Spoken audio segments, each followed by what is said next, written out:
করবো, সবাই হোলি খেলছে আর আমরা এত কষ্ট করে আমরা কাজে যাচ্ছি, দেখতে পাচ্ছি ব্যাগ ব্যাগ নিয়ে মানুষগুলো দেখাচ্ছি এত করে হোলি খেলছে, আমাদের খেলতে বড় হয় কি বলবো। বিয়ে করে তো ঘরের চাপে তো কাজ করতে হবে, নাহলে পয়সা না হলে হোলি পাচ্ছি না। সামনে যাই দেখি কিরকম হোলি খেলছে কি আর করবো। চলে এসেছি আজকে বলো আসে না মিস করছে। দেখে ধামাকা। প্রথমে কিছু কিছু পরি দেখতে পেলাম, ভালো লাগলো, খুবই সুন্দর লাগছে।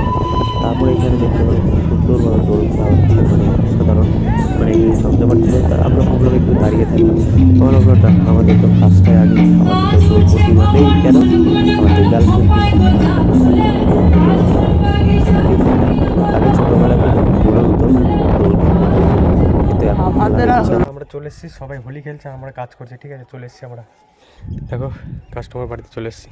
যা যাও আনবক্সিং করার জন্য বলিসটা এসে তা আনবক্সিংটা করবো, তা করার পরে হয়ে গেছে খুবই সুন্দর। আর দেখছো এখানে কোনো কার্নিশ নেই, পাইপটা সোজা চলে গেছে, দড়ির সাহায্যে বার করছি। তারপরে এখানে ভাইপো একটু কিলাম লাগাচ্ছে, ঠিক আছে, কিলামটা লাগানোর পরে এখন ড্রিল মেশিন দিয়ে টায়ার দেবে বলে হেবার ড্রিল ব্যাটারি কিনেছি। তারপরে এখানে আমি সুইসাইড করার জন্য নামলাম, লাভ দেবো ভাবলাম। তারপর দেখলাম না, সুইসাইড কেন করবো, না কাজটাই করে নিই, ঠিক আছে, তোমরা কেউ কিছু মনে করো না, মজা করলাম। তারপরে দেখতে পাচ্ছ কত সুন্দরভাবে পাইপটা নিয়ে এসে লাগিয়েছি।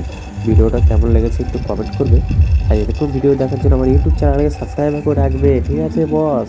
তা পাইপটা নিয়েছি, এখানে কোনো কার্নিশ নেই, খুব রিস্কে কাজ করেছি, ঠিক আছে। তা দেখতে থাকো ভিডিওটা কন্টিনিউ। উপরে কাজটা কমপ্লিট হয়ে গেছে, তারপর 16তে টেম্পারেচার করে দিচ্ছি, চালিয়ে দিচ্ছি, আর দুর্দান্ত ঠান্ডা আসছে, মানে কি বলবো, ধারণা বাড়ি আমার ঠান্ডা খেয়ে খেয়ে ঠান্ডা। গাইস আমাদের এসিটা চালু করে দিয়েছি, আর ভিডিওটা যদি ভালো লাগে লাইক কমেন্ট শেয়ার সাবস্ক্রাইব করে দিও। আর এরকম ভিডিও যদি দেখতে চাও আমার পেজটাকে অবশ্যই ফলো করবে, আর ইউটিউব চ্যানেলকে সাবস্ক্রাইব করে দেবে। তা দেখা হচ্ছে নেক্সট কোনো ভিডিওতে, ঠিক আছে, টাটা।